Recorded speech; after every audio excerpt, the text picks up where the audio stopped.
কেন্দ্র সরকারের জনবিরোধী নীতির বিরুদ্ধে নিত্য প্রয়োজনীয় ওষুধের মূল্য বৃদ্ধির প্রতিবাদে কস্তুরী ভবন থেকে নুঙ্গি বাজার মোড় পর্যন্ত প্রতিবাদ মিছিল। প্রধান উদ্যোক্তা ৩৪ নম্বর ওয়ার্ডের পৌরপিতা গোপাল সাহা।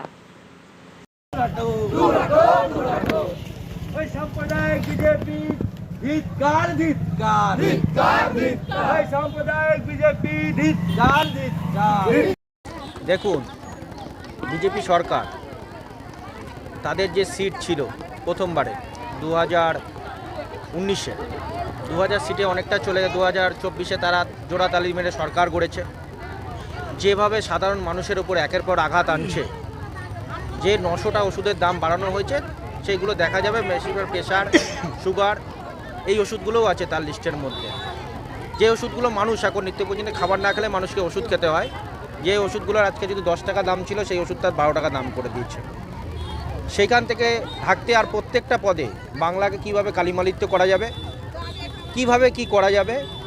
আজকে ধরুন যেভাবে বাংলার কে নিঃস্ব করে দেওয়ার জন্য যে চক্রান্ত একটা মহিলা মুখ্যমন্ত্রী, যে এত ঘাটার পরে বাংলায় যে সমস্ত পরিষেবা সাধারণ মানুষ গরিব মানুষের জন্য করে রেখেছেন সেইগুলোর উপরে যাতে আঘাত আনতে পারে।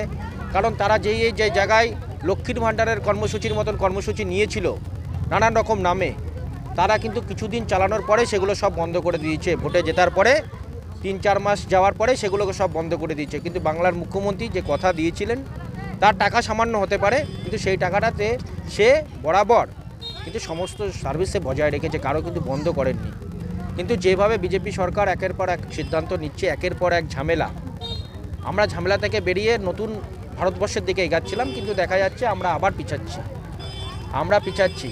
ভারতবর্ষে প্রায় যা মানুষ বাইরে যাওয়ার জন্য আবেদন করছে, যারা ভারতবর্ষে ভোটার কার্ড বাতিল করছে, তাতে আমাদের ভাববার বিষয় যে ভারতে মানুষ থাকতে চাইছেন না।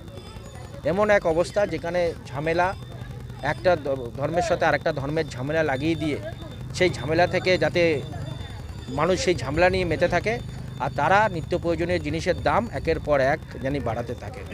তার মধ্যে 900টা ওষুধ, একবারে 900টা ওষুধের দাম, কোনোটা ওষুধে 10%, 20%, 40% পর্যন্ত দাম বৃদ্ধি করেছে।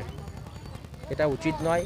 একের পর এক বিল আনছে, যেই বিলগুলোর কোনো কার্যকারিতা নয়, সেই বিলগুলো দেখা যাচ্ছে পড়ে থাকছে। সেই বিলগুলোর একের পর এক বিল আনছে, যে বিলগুলো শুধুমাত্র একটা কথা কি, আপনি হিন্দু আমি মুসলিম, আপনি মুসলিম আমি হিন্দু, মানুষকে বিভাজন। যারা পুরনো দিনের লোক আছে তারা জানে যে বিভাজন হলে কি হয়, একটা দেশের কি অবস্থা হয়, কিন্তু সেটাই আবার শুরু করতে চলেছে একের পর এক সিদ্ধান্ত। আর বাংলাকে কিভাবে, বাংলার সব দিক কিভাবে বন্ধ করা যায়, যেখানে আমরা 75 দিনব্যাপী সেবাশ্রয় করে মানুষকে বিনা পয়সায় ওষুধ দিয়েছে মাননীয় সাংসদ অভিষেক ব্যানার্জি, সেইখানে বাংলার সেই যাতে বাংলার কিভাবে সাধারণ মানুষ ভালো থাকতে পারে, সেটা যখন বাংলার সরকার ভাবছে, বিজেপি সরকার ভাবছে কিভাবে আমার যারা ভোটে যারা টাকা দিয়েছে, আমার প্লেন চাপার টাকা, আমার বিদেশ যাওয়ার টাকা, তাদের কিভাবে আমরা টাকা দিতে পারবো। তার জন্য কি আছে যে যারা টাকা দিয়েছিল ভোটের সময়, এখন ওষুধের দাম একবারে বাড়াও। আরে দিন না, তাহলে ওষুধের দামে সাবসিডি দিন আপনি। আজকে ওষুধের উপরে যত জিএসটি, দেখা যাবে হিরে কিনলে তার থেকে কম জিএসটি।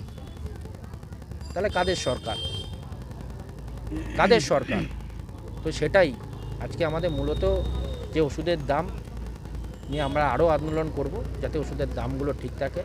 মানুষকে দিক না, ফ্রিতে দিক, ওষুধের দাম বাড়িয়ে সরকার কিনে মানুষকে ফ্রিতে দিক, যেগুলো মানুষের ডেলিকার এখন রুটিন ওষুধ হয়ে গেছে। সব মানুষ এখানে দেখুন, ম্যাক্সিমাম মানুষ এসেছে, কাউকে জিজ্ঞেস করবেন ডেলি রুটিনে তার একটা না একটা ট্যাবলেট আছেই, নয় গ্যাসের ওষুধ আছে, নয় কারো সুগারের ওষুধ আছে, নয় প্রেশারের আছে, নয় থাইরয়েডের আছে, যে কোনো একটা ওষুধ সে খায় এখন প্রত্যেক দিন, যে কোনো মানুষ। সেই সব ওষুধগুলোকে বেছে বেছে টার্গেট করা হয়েছে। সেটাই আমাদের মূলত আন্দোলনের মূল কথা। আজকে আমরা আগামী দিন যে সমস্ত সরকারের থেকে যেরকম আমাদের কাছে আমার দলের তরফ থেকে নির্দেশ আসবে, আমরা সেই সব যেসব বিল এনেছে লোকসভায়, আমরা সেই সব বিল নিয়েও আন্দোলন করব, যাতে সাধারণ মানুষকে যেভাবে বঞ্চিত করছে, বাংলাকে যেভাবে কালিমালিত্য করছে দেশে এবং দেশের বাইরে, সেটা কেউ মেনে নিতে পারছে না। কারণ ওরা কোনো দিন বাংলায় ক্ষমতায় আসতে পারবে না জেনে বাংলাকে কী করে আরও নিচু করা যায়, বাংলার উন্নয়নকে আরও কী করে পিছিয়ে দেওয়া যায়, সেই চক্রান্ত সবসময় করে বসেছে। তার মধ্যে আমাদের একজন আছেন মেদিনীপুরের, সে সবসময় তার চিন্তাভাবনা যে বাংলায় কীভাবে এসে আজকে 26,000 চাকরি গেছে, তার জন্য মুখ্যমন্ত্রী 7 তারিখে এক সভা ডেকেছেন, সেখানে নিশ্চয়ই কোনো সমাধান সূত্র বের করবেন উনি। কিন্তু যেভাবে বাংলাকে প্রত্যেকটা জায়গায় ছোট করা হচ্ছে, যখন তারা সাধারণ মানুষের সমর্থনে আসতে পারছে না, কিভাবে সরকারকে কিভাবে সরকারের নামে নোংরা কথা রটে, কিভাবে একজন মহিলা মুখ্যমন্ত্রী বলে তাকে নাজেহাল করে ছাড়ছেন। তো বাংলার মানুষ তার জবাব দেবে। 2026-এও মানুষ দেখতে পারবে বাংলার মুখ্যমন্ত্রী আগের বারের থেকে বেশি সিট নিয়ে আমাদের রাজ্যে ক্ষমতায় ফিরবেন। কিন্তু বিজেপির যা সিট ছিল তার 1/3 ওরা পাবে কিনা সেটা ওরা দেখুক। ওদের প্রত্যেকটা জায়গায় জামানত বাজেয়াপ্ত হবে। প্রথম বন্ধ করেছিল ঘরবাড়ির টাকা দেওয়া বন্ধ।